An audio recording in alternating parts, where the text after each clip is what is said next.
Assalamualaikum warahmatullahi wabarakatuh. Kami dari kelompok 9 yang akan memaparkan sebuah makalah yang berjudul Barriers to Green Supply Chain Management and Emerging Economic Context.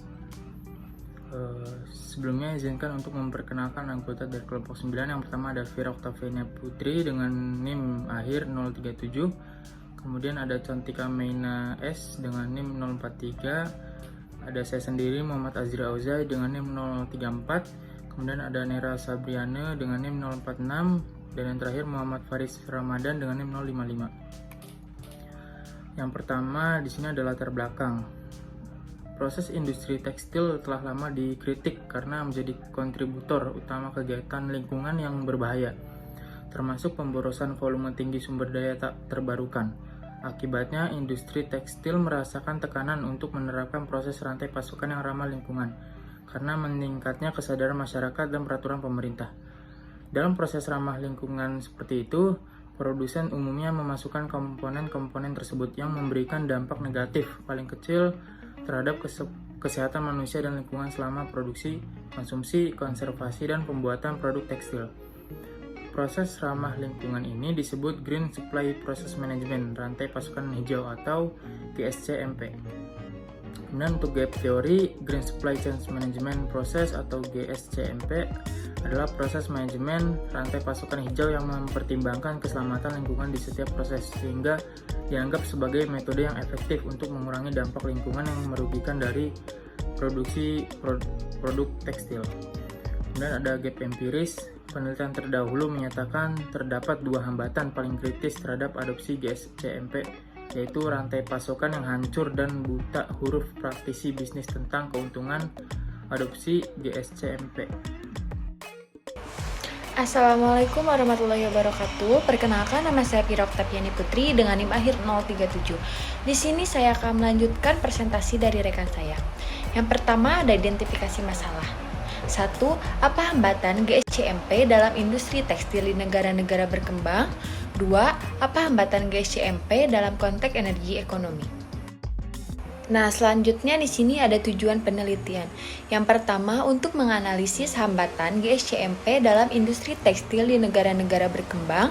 Yang kedua, untuk menganalisis hambatan GSCMP dalam konteks emerging ekonomi. Nah, selanjutnya juga di sini ada kegunaan penelitian. Penelitian ini diharapkan dapat memberikan kontribusi bagi pemangku kepentingan terkait akademis dan praktis. Di sini juga ada kegunaan akademis.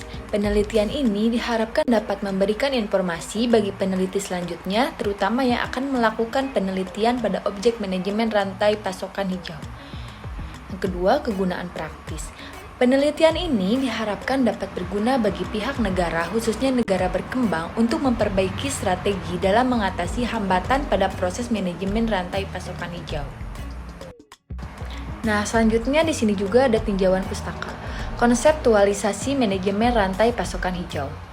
Rantai pasokan hijau dilihat tidak hanya sebagai pendorong peningkatan lingkungan seperti pengurangan penggunaan bahan kimia dan bahan beracun, konsumsi energi, timbulan limbah, polusi udara, dan lain-lain, tetapi juga meningkatkan kinerja ekonomi dan keunggulan kompetitif. Assalamualaikum warahmatullahi wabarakatuh. Perkenalkan, nama saya Cantika Meina Setiawan dengan NIM 5111818043. Tinjauan pustaka, ekonomi yang sedang berkembang. Emerging economy menggambarkan pertumbuhan ekonomi suatu negara karena pertumbuhan pesat, industrialisasi, dan peningkatan bisnis dengan negara lain. Negara-negara berkembang dengan ekonomi pasar berkembang telah menjadi pusat bisnis internasional. Tinjauan pustaka, hambatan terhadap manajemen rantai pasokan hijau di negara berkembang. Kebijakan pemerintah, atribut bahan hijau dan ramah lingkungan, organisasi bisnis, kondisi pasar, standar, dan pasokan bahan. Hipotesis 1. Hambatan GSCMP dalam industri tekstil berpengaruh negatif di negara-negara berkembang. Yang kedua, hambatan GSCMP berpengaruh negatif dalam konteks emerging economy. Metode penelitian. Jenis penelitian. Jenis penelitian yang digunakan yaitu metode penelitian survei, di mana metode penelitian survei adalah penelitian yang sumber data dan informasi utama yang diperoleh dari responden sebagai sampel penelitian dengan menggunakan kuesioner atau angket sebagai instrumen pengumpulan data. Metode penelitian. Di sini ada populasi, yaitu profesional dari perusahaan tekstil yang berada di Bangladesh. Sampel, 30 tanggapan, 15 profesional dengan pengalaman dalam mengelola operasi dan rantai pasokan terkait dengan industri tekstil, dan 15 manajer yang sudah berpengalaman dalam mengelola operasi dan rantai pasokan di industri tekstil. Nah, di sini juga ada sumber data. Data bersumber dari perusahaan tekstil yang sudah profesional di Bangladesh yang berupa data sekunder, yang berarti data yang dikumpulkan oleh orang lain sebelumnya, yaitu survei kuesioner. Assalamualaikum warahmatullahi wabarakatuh. Perkenalkan, saya Nana Sabriana. Di sini saya akan menjelaskan metode penelitian, yaitu pengumpulan data, teknik pengumpulan data dengan menyebarkan kuesioner melalui email dan survei kuesioner di tempat. Lalu ada teknik pengolahan data untuk mengurangi kelemahan pendekatan nilai rata-rata tradisional. Penelitian ini menggunakan teknik analisis klaster hierarki dalam menganalisis hambatan. Lalu di sini ada metode penelitian analisis data. Untuk analisis data dengan menerapkan teknik analisis clustering hierarki untuk pengelompokan hierarki dalam metode hierarki objek yang serupa dikelompokkan berdasarkan kriteria yang berbeda dan klaster diwakili oleh dendrogram. Lalu di sini ada data yang disajikan pada tabel 1 telah diterapkan pada persamaan 1 sampai 6 untuk mendapatkan nilai XRIV, XSDV, Z XRIV dan Z XSDV, dan nilainya ditunjukkan pada tabel 2. Selanjutnya persamaan 7 dan 8 diulang untuk mengurangi jumlah klaster ke nilai yang ditentukan.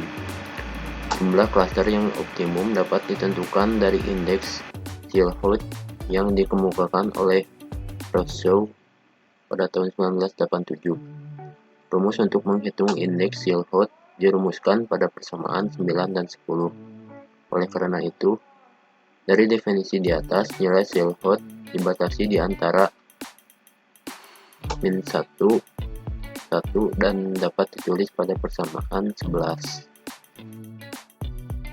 Selanjutnya ada hasil dan pembahasan. Dengan menunjukkan 15 hambatan dalam 6 klaster, hambatan paling signifikan terhadap adopsi GSCMP di industri tekstil di Bangladesh dapat ditemukan. Ditemukan bahwa responden setuju bahwa hambatan dalam klaster 1, 2, dan 3 dengan RIV tinggi dan SDV relatif rendah merupakan hambatan penting untuk adopsi GSCMP.